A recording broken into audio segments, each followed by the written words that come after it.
ഏറ്റവും പ്രധാനപ്പെട്ട ഒരു മത്സരം നടക്കുന്ന വയനാട്. നമുക്കറിയാം, ഭാവി പ്രധാനമന്ത്രി എന്ന് വിശേഷിപ്പിച്ച് കഴിഞ്ഞ തവണ വലിയ ഭൂരിപക്ഷത്തോടെ രാഹുൽ ഗാന്ധിയെ വിജയിപ്പിച്ച ഒരു മണ്ഡലമാണ്. പക്ഷേ ഇത്തവണ കൃത്യമായൊരു രാഷ്ട്രീയം അവിടെ BJP നടത്തിയിരിക്കുകയാണ്. BJPയുടെ സംസ്ഥാന അധ്യക്ഷൻ കെ സുരേന്ദ്രനെ തന്നെ NDA സ്ഥാനാർത്ഥിയായി അവതരിപ്പിച്ചുകൊണ്ടുള്ള ഒരു വലിയ രാഷ്ട്രീയ പോരാട്ടത്തിന് അവിടെ വേദിയായിരിക്കുകയാണ്. അത്രയും കൃത്യമായ രാഷ്ട്രീയം പറഞ്ഞുകൊണ്ട് അത് ദേശീയ തലത്തിൽ തന്നെ ശ്രദ്ധ ആകർഷിച്ചുകൊണ്ട് മുന്നോട്ട് പോകുന്ന ഒരു സാഹചര്യമുണ്ട്. എന്തായാലും വലിയ രീതിയിലുള്ള ഒരു തെരഞ്ഞെടുപ്പ് പ്രചരണത്തിലേക്ക് കെ സുരേന്ദ്രൻ കടന്നിരിക്കുകയല്ലേ?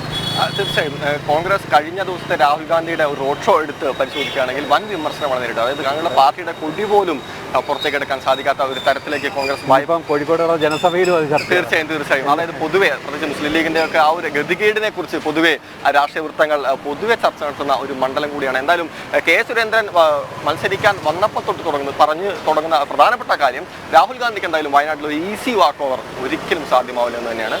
എന്തായാലും വയനാടൻ വിശേഷങ്ങളിലേക്ക് പോകണം. ചുരത്തിന് താഴെയും ആവേശോജ്വല സ്വീകരണങ്ങൾ ഏറ്റുവാങ്ങി വയനാട് മണ്ഡലം NDA സ്ഥാനാർത്ഥി കെ സുരേന്ദ്രൻ. രാവിലെ തന്നെ പര്യടനം തുടങ്ങിയ സുരേന്ദ്രൻ സാംസ്കാരിക സാമൂഹിക മേഖലകളിലെ വിവിധ വ്യക്തിത്വങ്ങളുമായി കൂടിക്കാഴ്ച നടത്തി. സാമൂഹ്യ പ്രവർത്തകൻ MN കാരശ്ശേരിയുടെ വീട്ടിലെത്തിയ സ്ഥാനാർത്ഥി സൗഹൃദ സംഭാഷണങ്ങൾക്ക് ശേഷമാണ് മടങ്ങിയത്.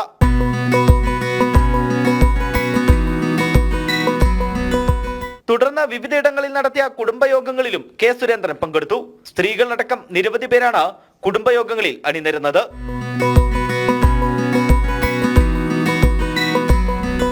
മാടച്ചാൽ ശ്രീ മുത്തപ്പൻകാവിലെത്തി അനുഗ്രഹം വാങ്ങിയാണ് കെ സുരേന്ദ്രൻ മടങ്ങിയത്.